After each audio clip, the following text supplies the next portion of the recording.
to the black part of your breast. We call it alveoli. Show that the baby latches completely, and then these sides here, when they are breastfeeding, you're not hearing those sounds. As an expecting or a new mom, I'm sure one of your concerns is how you're going to make it through breastfeeding for the first 6 months of life. Because as dietitian, we preach on the importance of exclusively breastfeeding your baby for the first 6 months. And unfortunately, the society is making it a bit hard for us because they are there with reasons as to why you should actually mix feed your baby before they're even 6 months. And there's a lot of research to show the importance and the benefits of breastfeeding or breast milk to your baby. It has been shown to improve immunity, promote proper growth and development, reduce metabolic disorders like cancers, obesity, diabetes in the long run, promote gut functionality, reduce mental and emotional disorders like anxiety, ADHD, depression, all those. So it is very important for you as a mom to actually plan for breastfeeding. That is why I'm here to talk to you about some of the challenges that you can actually expect and how to overcome those challenges. The first common challenge that most new moms actually experience is the lack of the letdown immediately after childbirth. When you're going through motherhood videos, they usually tell you the importance of breastfeeding or initiating breastfeeding in the first 1 hour of life. But for most mothers, that is not a reality because the milk letdown does not come until way later. It is also associated with how your nutrition was before and during childbirth. If you're struggling with milk letdown, it is very important that you ask your healthcare worker or your dietitian in the facility that you actually gave birth in to actually help you with actually trying to massage your breast, to massage your back, to promote milk letdown, and also ensure that you take up the fluids, take up the uji that you're going to be provided for. Because childbirth comes with a lot of blood losses, you're going to be dehydrated, and dehydration is bad for someone who wants to breastfeed because breast milk is like 90% water. So you have to ensure that you're taking up your fluids. It's probable that you will be released from the hospital between 24 to 72 hours. You go recover at home, but make sure that you're also checking up on your bleeding patterns. If it's too much, go back to the hospital to avoid overbleeding, to be checked on ruptures. Immediately after childbirth, you ensure that you initiate breastfeeding within the first 1 hour of life.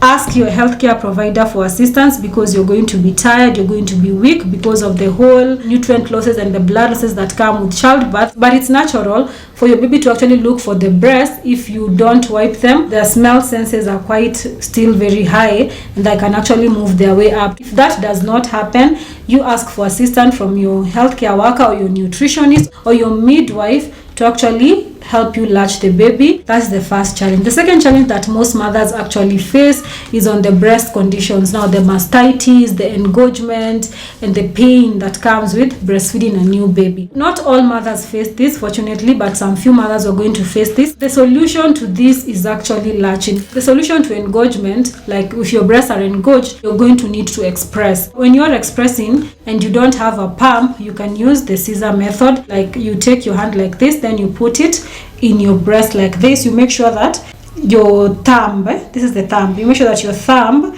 can actually pull gently to your alveoli. If you can't do that, you can actually just do like this, because sometimes you'll have back issues after childbirth. You might not be in a position to actually maintain this position for long. You just make sure that you're seated comfortably like this, and then you help your body to actually express the milk. You can also use a pump if you have one and it's not painful so much. If your breast has been engorged for so long, it is advisable that you pour the fore milk, basically the first milk that you're going to produce from your breast, because it might have gone bad. Immediately after an engorgement, please ensure that you establish a feeding routine. Every 2 to 3 hours, latch the baby on the breast, let them suckle. You're teaching them how to suckle and they will learn. The next thing that mothers actually experience is on the pain. Nipple tears. The best solution to that is proper latchment. Ensure that your baby is properly attached to the black part of your breast. Alveoli, we call it alveoli. Ensure that the baby latches completely, and then these sides here, when they are breastfeeding, you're not hearing those sounds. You're supposed to be hearing such thing. And then swallowing reflex. Those are the sounds that you're supposed to be hearing when the baby is properly latched. So as we say, you take the baby, ensure that your palm is on their butt, and then you sit comfortably, because you don't want to hurt your back. You're already hurting from childbirth. You sit comfortably, you bring the baby to you, to the breast, and then you remove them. And then when you're breastfeeding your baby, you hold it like this to prevent them from being choked and to also control flow. You want to ensure that they are also getting some air as they are breastfeeding. Because their mouth is covered, you don't want to cover their nose as well with the breast. You can suffocate and kill the baby. Another complication that mothers usually have is mastitis. This is an infection now of the breast, and if you have nipple tears, you risk getting infections around the breast. One of the ways that you can prevent mastitis is ensuring that you take care of your hygiene levels. Purpose to change your bra daily. Breastfeeding has a lot of leakages. Make sure they are well cleaned. I know you cannot bend to clean your bras because you've just given birth. It's allowed to ask for assistance.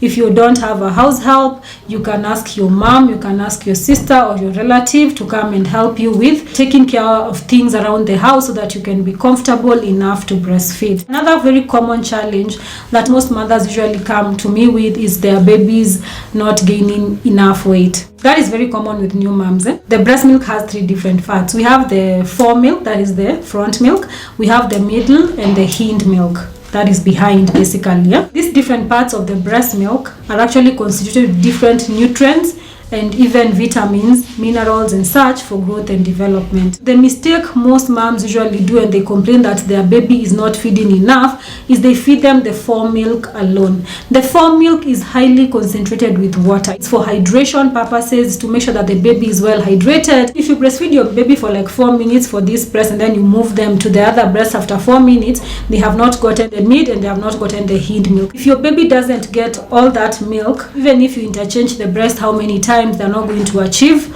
weight gain and they're not going to have proper growth and development. And you're going to start thinking that your dietitian lied to you about the role of breast milk in ensuring that they promote proper growth and development. And it is not your dietitian's fault that you're breastfeeding your baby in a hurry. Be comfortable during feeds. Sit down. You can even start talking to your baby. Like, ensure that you feed them in one breast, one boob, at least 8 to 15 minutes. And then you change them. Of course, when the watery part is coming out, their mouth usually feels very fast, and so their swallowing reflexes are faster. But you see, when the hind milk starts coming out, it's thicker, so they are going to swallow slower. So most of us think that now they have slowed down their swallowing reflexes, it's time for me to change them. No. Let them get all the benefits of the breast milk from that particular breast before you change them to the other breast, and your baby will achieve weight gain as needed.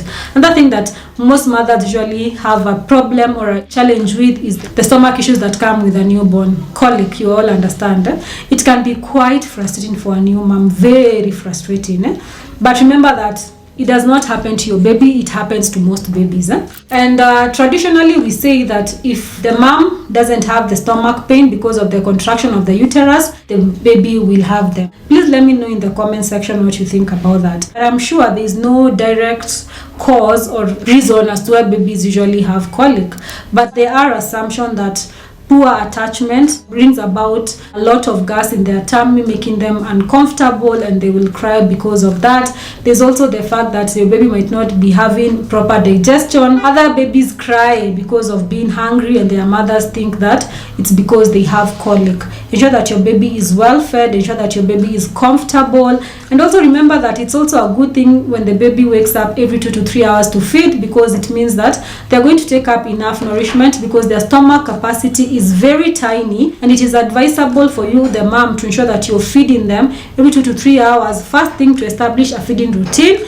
and second thing, to promote lactation, and the third thing is to ensure that they are getting enough nourishment for growth and development. Let me know in the comment section some of the challenges that you have experienced as a new mom in relation to breastfeeding and nutrition. I'll definitely be more than glad to tackle them and answer them as well. Let's continue feeding our babies. Your dietitian is not lying to you. I am not lying to you. Breast milk is enough and sufficient for baby's nourishment for the first 6 months of life. It has been tried, it has been tested, and continued breastfeeding for the next 2 years is also recommended with proper complementary feeds. When you're feeding your baby, ensure that you're reading their food labels, but I want you to try as much as you can to feed them naturally occurring foods as much as you can. All these foods that we grew up eating, you can also give them after 6 months. not before 6 months.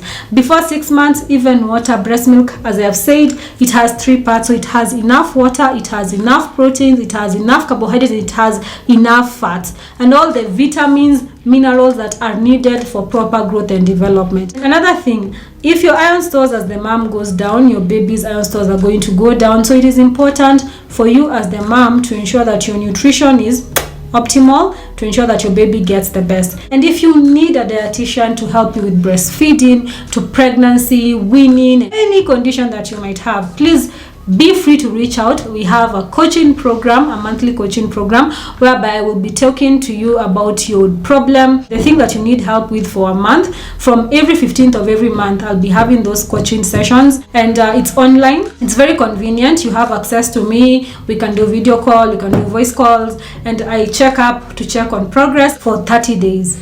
It is that efficient. I'll definitely leave a link for you to sign up if you are interested in the description box, and also pin the first comment with the same details. So ensure that you check it out. It's value for money. It's only 3,000 shillings and it's 1 month, and I'm going to ensure that we tackle your problem. Thank you so much for watching and for your time. Ensure that you check out this video on tips on how to improve and promote breastfeeding. If you're thinking that your supply is low, I talk about some of the easiest things that you can do at the comfort of your house that will help you improve and promote breastfeeding. And until next time, bye.